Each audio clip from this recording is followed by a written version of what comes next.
Well, howdy and happy Monday to all of you.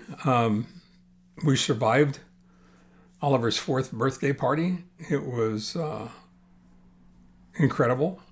As I mentioned yesterday, I didn't get to go to the kids part of the birthday party because there were kids there. Kids carry bacteria and viruses. Basically, are cootie carriers, and a place that specializes in kids' birthday parties is probably rampant with all kinds of things that I have to avoid. Having no immune system, still having no immune system. However, from what I was told about the kids' part of the party, a good time was had by all, and the kids got to be kids, and it was a wonderful facility. That was really perfect for what our son and daughter-in-law's needs were with regard to the party. And it's so much so that they're actually thinking of having Sadie's birthday party there. So it doesn't get any better than that, right? So today is Monday. It's October the 4th, 2019. This is the 216th entry in my journal. Going forward, and it is T+216. It is day 216 post-transplant. The second part of the party, when everybody came back to the house, the family came back to Dana and Craig's house, was a delight. It was wonderful. I mean, every time I'm in a group setting like that with people that I care about and people who care about me, I realize how incredibly lucky I am to be there, to participate, to have the opportunity to participate. And I recognize how much all those folks mean to me, and what a great joy it is to be able to watch your grandchildren grow up. And I urge everyone who's listening to this or who reads the blog later on, the blog content later on, take a moment, figure out what relationships are important in your life, and recognize, based on yesterday's discussion, that those are essential and that they go beyond important. And once you recognize that, treat those relationships that way. But that's enough about relationships for this moment. I just wanted to share something with you that I think is really important. I don't like the way my voice sounds. I just don't. When listening to my own voice, my spoken words, not my thought words, but my spoken words, inside my own head, as I listen to them escape my mouth, I wish my voice sounded better, smoother, had a different register, a different tone.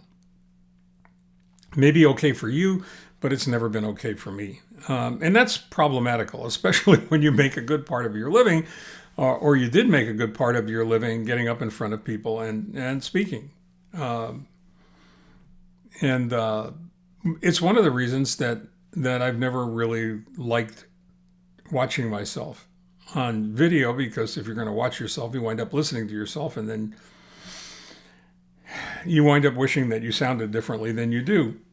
Now, I just finished listening to the first of the 3 non-automotive aftermarket related podcast interviews I did at the beginning of last week. And this one was Mastering Midlife with Mark J. Silverman. And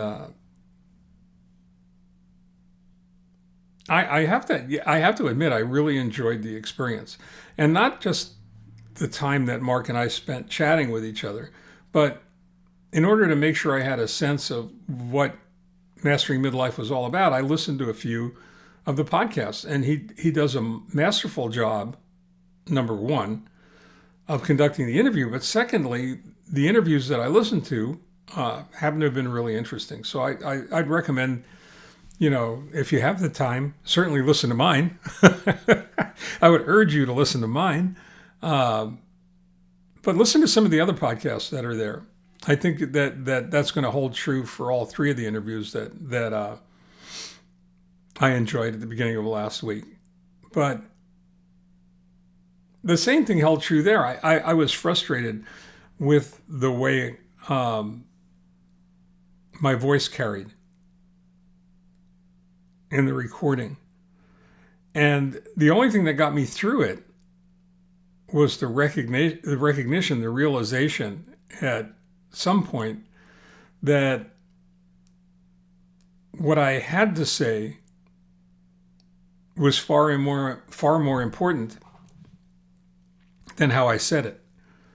And by how I said it, I don't mean necessarily the order of the words.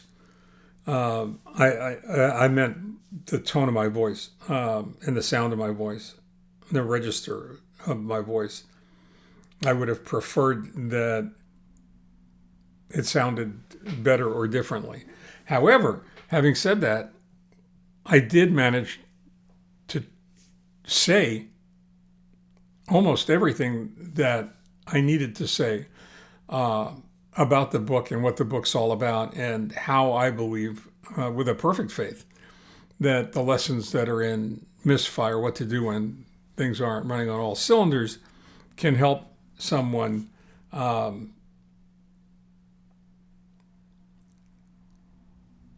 change the trajectory of their life so that it's pointed more directly at success.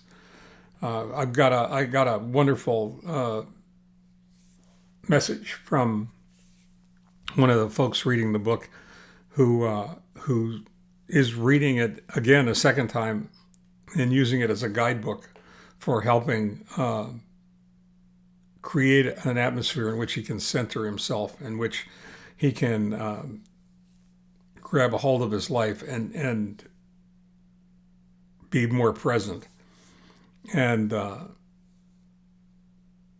create a much more stable work-life environment, and then thereby finding balance in that. And that's about as high a compliment as you can get when that happens, when somebody takes the time to actually write you a message like that. So I have to believe that the important element here is not the sound of what you said, but the content, the actuality of what you said. And in that regard, this particular interview came off extremely well.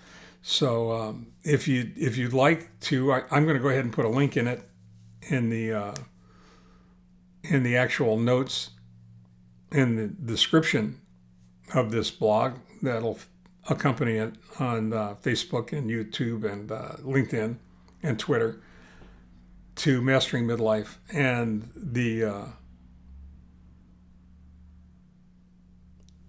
actual interview itself, so that you can find it and listen to it. I think you'll find it interesting. I hope you'll find it interesting, if you can get past the sound of my voice.